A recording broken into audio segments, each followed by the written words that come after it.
कितना अजीब है कि हमारे जिस्म जो हमारी सबसे महफूज जगह होनी चाहिए उनमें अब प्लास्टिक के नन्हे नन्हे जर्रात गर्दिश कर रहे हैं, माइक्रोप्लास्टिक। आज हम इन्हीं गैर मरी हमला आवरों पर बात करेंगे।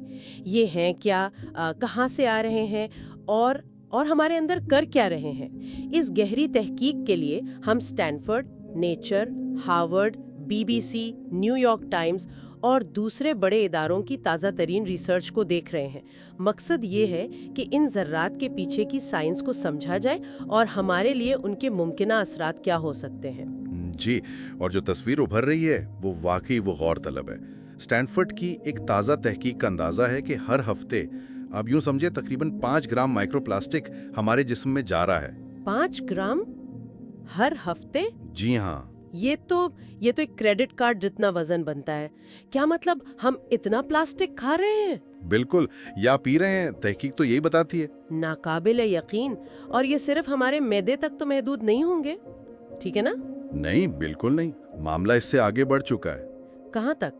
तहकीक क्या कहती है? देखें, 2025 की नेचर जरीदे की तहकीक ने इन जर्रात को हमारे खून में जी, खून के बहाव में, फेफड़ों में और यहाँ तक कि दिमाग जैसे हसास उज़्व में भी पाया है। दिमाग में भी? ये तो बहुत तशवीशनाक बात है।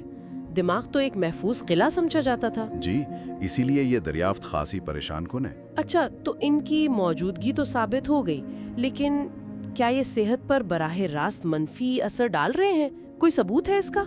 शवाहिद इसी तरफ इशारा कर रहे हैं। बीबीसी ने हाल ही में एक तहकीक रिपोर्ट की।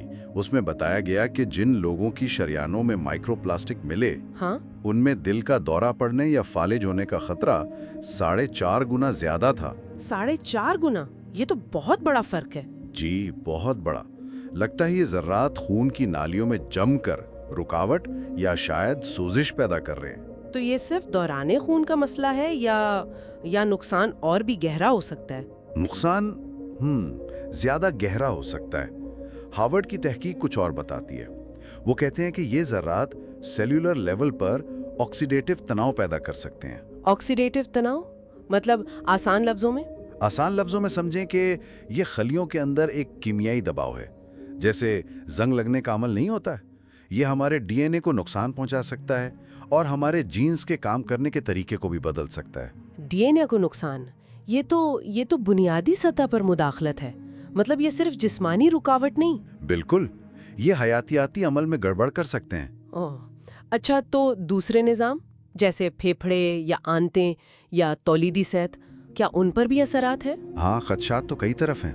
न्यूयॉर्क टाइम्स ने फेफड़ों और आंतों के मुमकिना मसाइल का जिक्र किया है।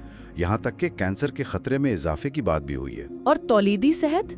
जी, AMC यानी association of American medical colleges की तहकीक ने मर्दों में तौलीदी सेहत पर मनफी असरात का इंदिया दिया है। तो लगता है जिस्म का शायद ही कोई निज़ाम हो जो इनसे महफूज हो।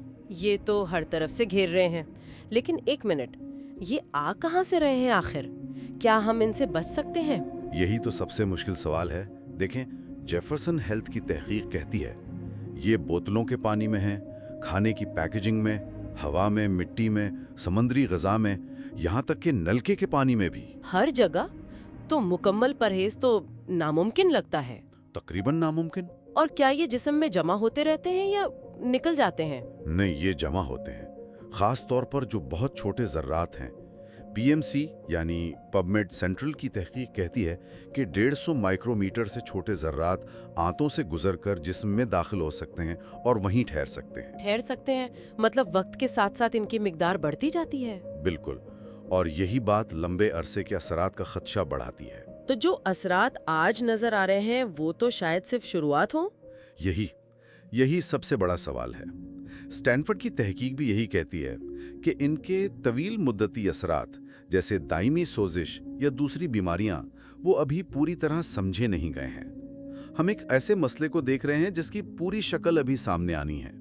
तो खुलासा ये है कि ये नन्हे प्लास्टिक जर्रात हमारे खून, दिमाग, दिल, फेफड़ों, तौलीदी निज़ाम हर जगह पहुंचकर मुमकिना तौर पर नुकसान पहुंचा रहे हैं। ये वाकई एक आलमगीर चैलेंज बन गया है। जी बिल्कुल। इस सूरत हाल में کیا کچھ کیا جا سکتا ہے؟ مایوسی کے علاوہ کوئی راستہ ہے؟ مایوسی تو حل نہیں ہے، عمل ضروری ہے۔ اور تحقیق جیسے یونیورسٹی آف نیو میکسیکو کی یہ بتاتی ہے کہ طرز زندگی میں چھوٹی تبدیلیاں بھی مدد کر سکتی ہیں۔ مثلاً؟ سب سے اہم تو پلاسٹک کا استعمال کم کرنا ہے، خاص طور پر کھانے پینے کی چیزوں کے لیے، اور فلٹر شدہ پانی پینا، یہ بھی ان ذرات کی مقدار کم کرنے میں مدد دے سکتا ہے۔ اچھا، تو ہم مکمل طور پر بے بس نہیں ہیں، یہ جان کر کچھ حوصلہ ہوا۔ بالکل نہیں، یہ اپنی صحت کی ذمہ داری لینے اور باخبر رہنے کی طرف پہلا قدم ہے۔ تو پیغام واضح ہے، پلاسٹک کم کریں، پانی پر دھیان دیں اور اس معاملے پر نظر رکھیں۔ جی، اور آخر میں ایک بات جو ذہن میں رکھنی چاہیے، یہ ذرات خاص طور پر بہت چھوٹے والے ہمارے جسموں میں جمع ہو رہے ہیں۔ ان کے 10، 20 یا 30 سال بعد کیا اثرات ہوں گے، یہ ابھی تک ایک نامعلوم حقیقت ہے۔ یہ ہمیں یاد دلاتا ہے کہ احتیاط اور مسلسل کوشش ہی آگے کا راستہ ہے۔ بالکل، ہمیں اپنی صحت اور اپنے ماحول دونوں کا محافظ بننا ہوگا۔